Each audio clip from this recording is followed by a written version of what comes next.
Gente, vamos começar com o assunto quente, porque é pauta aqui quase que todos os dias, o STF, né? E o Supremo Tribunal Federal aprovou uma nova regra que limita em 90 dias o prazo dos pedidos de vista, que ocorre quando um ministro suspende um julgamento para analisar o processo com mais calma. Além disso, foi determinado que as decisões urgentes e individuais serão imediatamente enviadas para análise pelos outros ministros da Corte.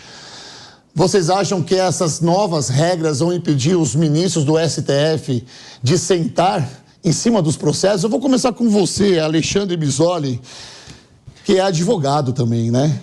Rodolfo, eu acho que isso foi muito importante por dois motivos. Primeiro, do ponto de vista prático, para nós que trabalhamos com o direito no dia a dia, que tem uma consequência efetiva.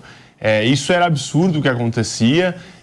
Você tinha lá um ministro que, às vezes, por capricho, percebia que uma votação não ia ter o resultado que ele queria, ou que ele interessava por qualquer motivo que fosse, e pedia vistas, e ficava sentado em cima daquele pedido de vista anos. Eu não estou dizendo dias. Imagina que tem ministro que ficou 2, 3 anos com pedido de vista em determinada matéria. E, coincidentemente, trago um caso muito específico, à época o pedido de vista do ministro Fux, que quando se discutia o teto de gastos para juiz, com os penduricalhos e aquela coisa toda na magistratura, o ministro Fux ficou quase 2, 3 anos sentado em cima do projeto para que não criasse um limite para quanto desembargadores e juízes poderiam ganhar no país. Enquanto isso, abriu margem para negociar com o Congresso um aumentozinho.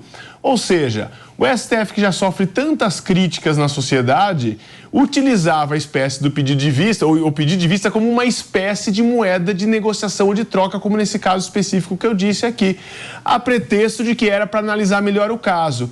Quem precisa 1 ano, 2 anos para analisar melhor o caso, me parece que tem algo muito errado. Ou o gabinete não tem assessoria suficiente para ajudar a analisar a matéria, ou a gente precisa aumentar a quantidade de ministros ou diminuir a quantidade de processos que subam até o Supremo. Porque não é factível que nós, advogados, nos nossos escritórios, tenhamos 5, 10, 15 dias de prazo para analisar um processo com 3.000 páginas e um ministro com uma assessoria de 8 ou 10 pessoas pagas com dinheiro público, com dinheiro altíssimo, por vezes juízes emprestados para atuar nos seus gabinetes, não consigam em 1 ou 2 anos olhar processos. Então, me parece que com toda essa onda na sociedade de uma visão ruim em relação ao STF, começou-se a criar alguns regramentos. E aí eu emendo no segundo ponto, que era a possibilidade de decisões liminares, que era o chamado sorteio. Quando um caso quando era interposto um recurso ou entrado com uma ação originária no STF em relação a qualquer das matérias, às vezes o cliente nos perguntava, olha,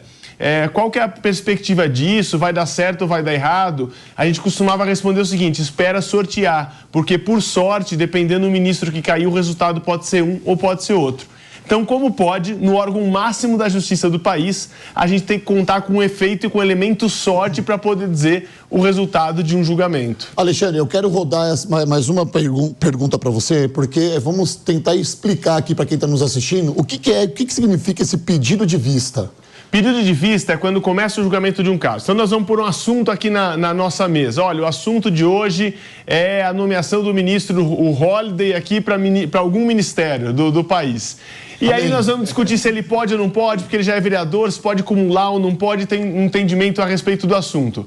E aí cada um vem trazendo a sua posição e o seu voto, para ver o que a maioria vai entender, porque um órgão colegiado se faz por maioria.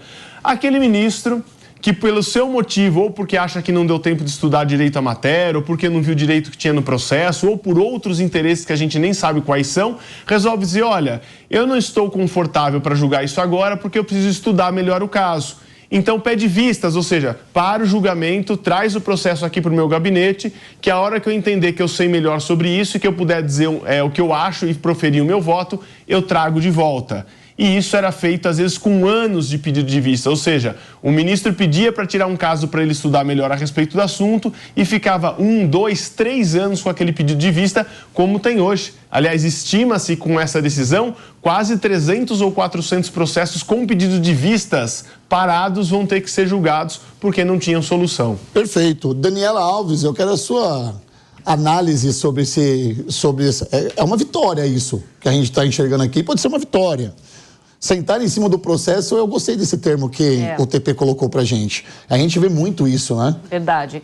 Rodolfo, você colocou muito bem, eu acredito, que pode ser uma vitória, porque o texto em si das regras que estão sendo anunciadas, me parece que só será publicado em janeiro. Portanto, aquilo que foi divulgado neste momento nos parece, sim, muito positivo, especialmente com relação às questões das decisões monocráticas, que agora precisam ser votadas pelo colegiado também. Me parece que são ações para tentar destensionar as relações com a sociedade e a percepção que a sociedade tem com relação ao STF, porque são medidas que já precisavam ter sido tomadas há muito tempo.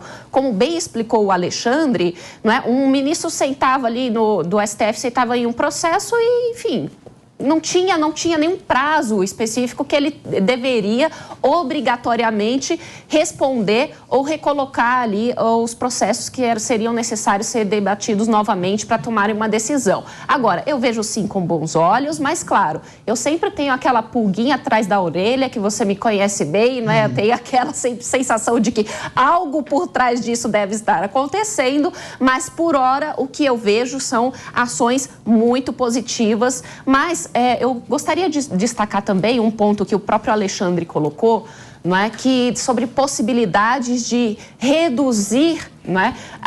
O papel do próprio STF, por exemplo. Bom, se são muitos processos que vão até o STF e se eles começarem a alegar que não conseguirão, não é, atender a toda esta demanda que está chegando ou que vai, não é, desaguar para o STF, começar a se pensar em o STF ser uma corte efetivamente constitucional, não é? Em restringir mais para ter mais agilidade, não é? E até mesmo destensionar as relações que estão acontecendo. Perfeito. Meu Deus, eu preciso subir o nível aqui, porque ele jogou um balde de água fria na gente aqui. Eu quero colocar nesse debate, por favor, Carol Corimbaba. Acertei seu sobrenome. Corimbaba. Corimbaba, isso. Por favor, alegra essa mesa aqui, veja de uma forma positiva, por favor, essa decisão do STF, porque a gente está precisando disso. O brasileiro precisa de uma boa notícia. Você vê com bons olhos essa decisão? Sem dúvida, Rodolfo. Eu acredito que seja um passo para frente. Eu sou otimista, mas eu acho que tem um ponto a se notar. Não há sanção caso o ministro não faça nada durante esses 90 dias. É claro que o processo vai voltar, mas não há nenhum tipo de sanção. Então, não estimula com que esse processo realmente seja visto de forma mais aprofundada. Outro ponto importante é o que foi falado aqui. Devido à enormidade de processos que acabam subindo para o Supremo Tribunal Federal, ele acabou virando uma terceira instância, né? Que não é o regular, não é o esperado. Então, esse é um ponto extremamente importante que deveria alterar, seja com uma PEC, seja da forma que for, para que apenas os assuntos relacionados, que impactem a sociedade de uma forma mais abrangente, relacionados à constitucionalidade de cada questão, subisse para o STF e desafogasse também os ministros que não têm nem condições de atender a tantos pedidos. Então, por isso que as coisas acabam se enrolando. E aí entra a parte que o Holliday falou do corporativismo. Eles vão dar prioridade ao que parecer ser mais relevante na visão de cada um ali naquele momento. Então, são 3 pontos a se notar, mas eu acho que sim, é um passo adiante e temos que brigar para que mais passos bons assim continuem acontecendo, Rodolfo. Olha, eu fui otimista, eu gosto disso, tá? Ô, Alexandre, ela citou a PEC agora e talvez muitos brasileiros escutaram pela primeira vez esse pedido de vista agora nesse impasse da PEC. Será que eles tomaram essa decisão, o STF tomou essa decisão para daqui 4 anos ou daqui 3 anos uma nova emenda seja sancionada, se essa é a palavra certa, ou seja, colocada em prática para esses parlamentares? Eu digo sempre que é difícil entender o que está por trás de toda a decisão de um órgão colegiado superior como o STF. Nós estamos falando da alta cúpula judiciária no país e, mais do que isso, atualmente no Brasil é quem dá a última palavra em absolutamente tudo. O que nós temos visto na sociedade é que hoje, não importa o que se tenha de confusão na sociedade, o STF é quem dá a palavra final e isso tem sido respeitado. Mas me parece que algo importante a gente verificou nos últimos dias. E aí fala como advogado que em diversos seminários, encontros, tudo que a gente faz em relação à advocacia, existem muitas críticas ao judiciário que nós profissionais fazemos no dia a dia, e essa era uma delas. Esses pedidos de vista sem prazo para retornar, essas decisões liminares que um determinado ministro dava e não levava isso a plenário e ficava valendo a decisão dele por anos, sem a gente saber o que traria para o colegiado, porque eu digo sempre, a decisão do colegiado, goste ou não dela, mas ela é uma decisão do colegiado, tem um pouco mais de legitimidade e traz o que a gente chama de segurança jurídica. A decisão individual, olha como a gente chama no mundo acadêmico do direito, a decisão é precária. É uma decisão precária que deve, o mais rápido possível, ser apreciada por um colegiado para entender se ela vai ser mantida ou não.